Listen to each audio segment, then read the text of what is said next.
Is this thing on? Welcome back to Big Mouth, and fancy seeing you here in Jew. A very welcome, my friends, and especially my enemies. Come in, sit down, no touching. I don't do the touching. Welcome back to Big Mouth. Yes, the truth about the Wonder Woman test screening. As you know, quite a few months back, I saw a test screening for Wonder Woman 1984. I'm doing this video to tell you the truth about that test screening because there's a few people coming out being extremely negative. I don't like liars. I don't like people with an agenda. And I think it's important for Patty and Gal and for Warner Brothers that someone who did see the test screening is honest about the film. And that's what I'm going to do. But first of all, here's a message from David F. Sandberg. Dumbest fucks in all of the land, the dumber the better. They show them the movie and get feedback like, I like turtles. Then the studio panics. Oh, shit, we gotta get turtles. They totally change the movie, and when it comes out, people are like, The fuck is up with all the turtles? except for that one guy. And yeah, I guess, on the whole, that is basically it. But let's take a closer look. Why have test screenings? Well, as a filmmaker, I find value in them. The kind of movies I make are supposed to appeal to a broad audience. If you make movies just for you, then it might be a different story. As a filmmaker, it's easy to get a little lost. If it's a comedy, for example, you will have heard the same jokes a million times. Banana? I don't even know her. Wait, what? And you have no idea if it actually works, or if a scary movie is actually scary, because it certainly wasn't scary when you shot it. As the filmmaker, there might be details or story points that are super obvious to you because, you've read the script. Well, it's right there. She doesn't pick up the fork because it reminds her of the devil. The funny thing is also that you'll see the movie very differently if you're seeing it with others. It can work if it's just one new person in the room. Suddenly, all the flaws of the movie stand out. I don't know why that happens psychologically, but it does. Test screenings also give valuable information to the marketing department. If they know that, for example, Caucasian women in their 20s love the movie, then they know when and where to advertise it. Movie. So what's the process? Well, random people of various backgrounds and different ages are recruited, often online on certain sites where you can sign up for it. The screenings are sometimes held some ways outside of Hollywood to avoid more film-savvy crowds. In the third act, you really should have Chekhov's gun complete the arc of your main protagonist. Okay, but did you enjoy the movie? Well, Reddit hasn't seen it yet, so, Before the screening, a guy up front tells the audience that they're the very first audience in the world to see this film. This will be said no matter how many times the movie has been screened before. You're always the first audience seeing it, because you're special. Then you screen a shockingly low-quality version of the film. You see, when you edit a film, you don't cut the full-quality video files. That would be too hard on the computer, so you use lower-quality proxy files. And then when the movie's done, those are swapped out for the full-quality files. But for test screenings, you use the proxy files. You also have temporary sound effects, temporary music, since that will be created once the movie's more complete, and the music is often taken from other movies' soundtracks. Visual effects will also be very temporary. The test screening version might look like this, while the finished film looks like this. And that's if you're lucky. Sometimes there can be scenes that are just storyboards or even just a black screen with white text that tells you what happens. As a filmmaker, it feels pretty fucking awful showing such a bad version, but it is what it is. Afterwards, the audience gets to fill out a questionnaire. It has questions about what they thought of the characters, what they thought of the beginning, the ending, favorite scenes, least favorite scenes, and so forth. The most important question is what they thought of the movie. You can rate it excellent, very good, fair, or poor. You calculate the percentage of people who rated it either excellent or very good, and that's your score. The score can mean different things for different genres. An average horror movie will have lower scores than your average action movie, for example, because a lot of people just don't like horror no matter how well made. The second most important question is how likely are you to recommend the film you just saw, because good word of mouth is important. At the end of it, you might have a focus group. You get 20 or so people to stay behind and talk about the movie. This, if you ask me, is where the danger is. These people go, okay, we're here to find problems with the movie. So they think long and hard to really try to find problems with the movie. The hat on that one guy wasn't very tall. The rest of the group don't want to be the dummies that missed the problem, so they all pile on, going, yeah, that was definitely the problem. I was just about to say that. Then the guy running the show says, raise of hands, who here agrees that that thing was a problem? Everybody raises their hands, the studio sees that, and freaks the fuck out.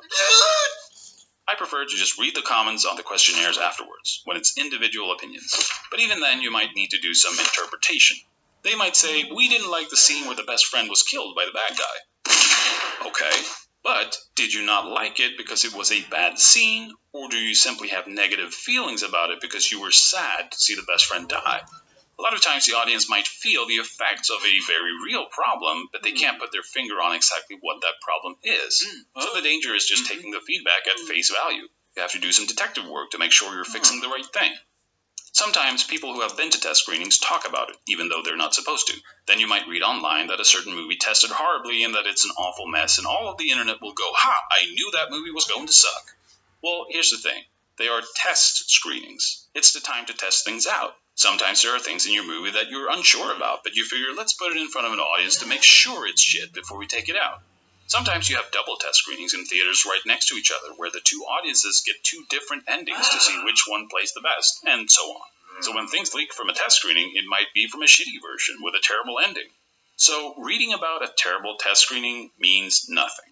Likewise, there are some movies that don't have test screenings for the public. Say you're doing a very anticipated big movie or something where you really don't want any spoilers to come out. Then you can do internal test screenings for employees at the company or people that you know, like fellow filmmakers. That might, of course, skew the results a bit. So what did you think? Yay!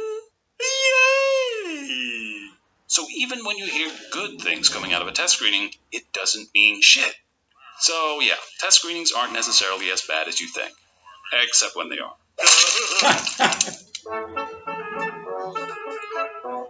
Not sure what the lesson here was, but I learned that animation takes way too much time, even if it's simple and ugly, so yeah. Right, let me just switch that off. Wow, he's got a YouTube channel. David F. Sandberg's got a YouTube channel. I knew about this and I didn't bother to subscribe. Guess what? I'm going to subscribe now. Aren't we lucky to have fabulous creatives like David F. Sandberg, who's so freaking funny and amazing? But I have a lot of experience with test screenings. He's absolutely spot on. But why has he made this video? Because of these Reddit posts about the test screening for Wonder Woman 1984. They're coming out really, really negative. But he's spot on. A test screening is like a footprint in the snow. You're not going to see that exact product when it's released in the theatres. It's just to get a handle on people's reactions. And did you notice how he made a little dig at the way Disney do the test screenings, because they test them on each other at the company? It's stupid. It's the most stupidest way to test a movie because they don't want anything getting out. And this is why there was problems with The Last Jedi probably and Solo. You've got to let a real audience, real consumers have a look at what you want the test screening to be to get like proper reactions. And he's right. I've been to those little things at the end of the movie where they keep some of you behind. It's shit. Because it's like a focus group, but you do feel under pressure to find out something negative. Because if you don't, it's like when you're in class and you're the one who doesn't put their hand up. It's a bit embarrassing. So I totally agree with David. It's not spin. I think he's come out. Warner Brothers has sent him out to do this, obviously, because they don't want negative reactions getting out. So in a moment, I'm going to talk about my experience of watching the test screening of Wonder Woman 1984.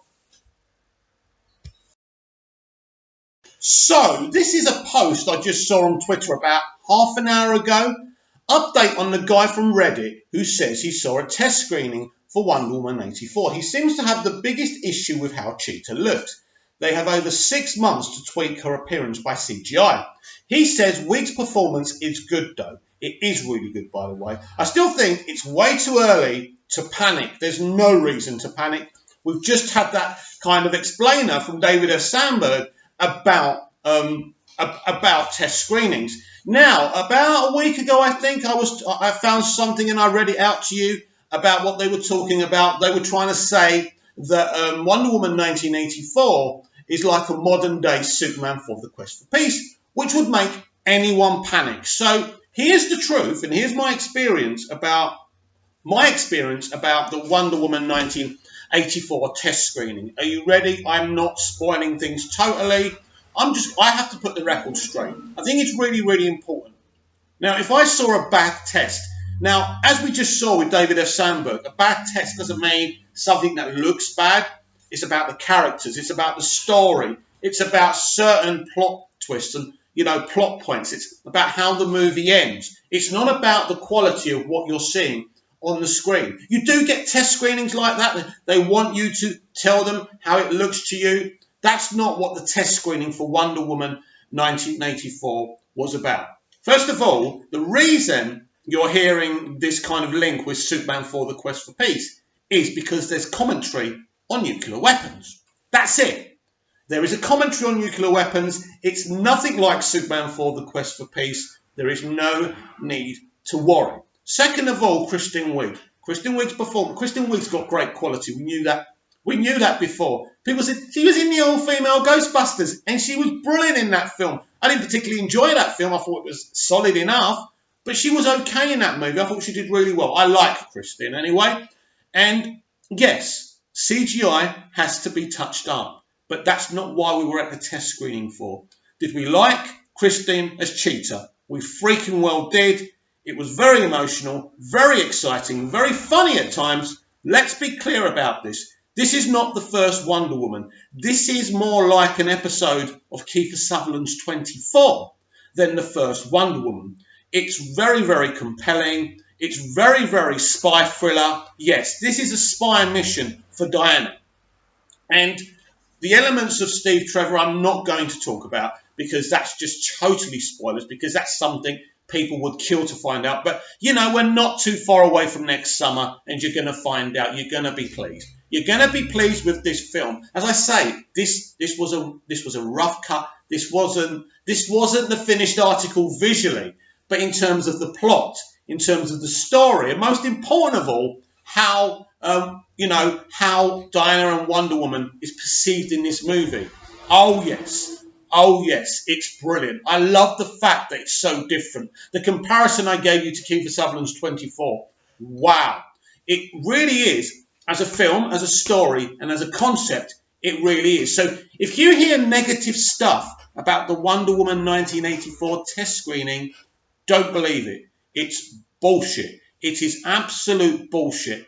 And for, this person who kind of linked it to Superman 4: The Quest for Peace knew exactly what they were doing. So I hope that explains it for you. I had to do this video. As you know, I'm a very, very big DC movie fan. If there was a problem with Wonder Woman 1984, I spoke candidly and openly this morning on the DCEU Daily about what Ewan McGregor said about Birds of Prey, the Emancipation, and One Harley Quinn being a feminist movie, and it's meant to teach men to treat women better. I told you my absolute opinion. I wasn't biased towards it because I'm a guy. I didn't say it was going to flop. I don't think it's going to flop. I think Harley Quinn's too popular for that. I think it's still going to be an awesome movie, and I can't wait for it. And I'm slightly disappointed that Ewan came out and spoke that way. And I don't think what Ewan said, you're going to notice that too much in the film, but there's going to be examples of men not being too nice to women. And that's what I think he's talking about. So I'm still excited for that movie. So I'm always going to be candid. I'm always going to be honest. I would always try and put my biasness to at least down to 10%. It's difficult.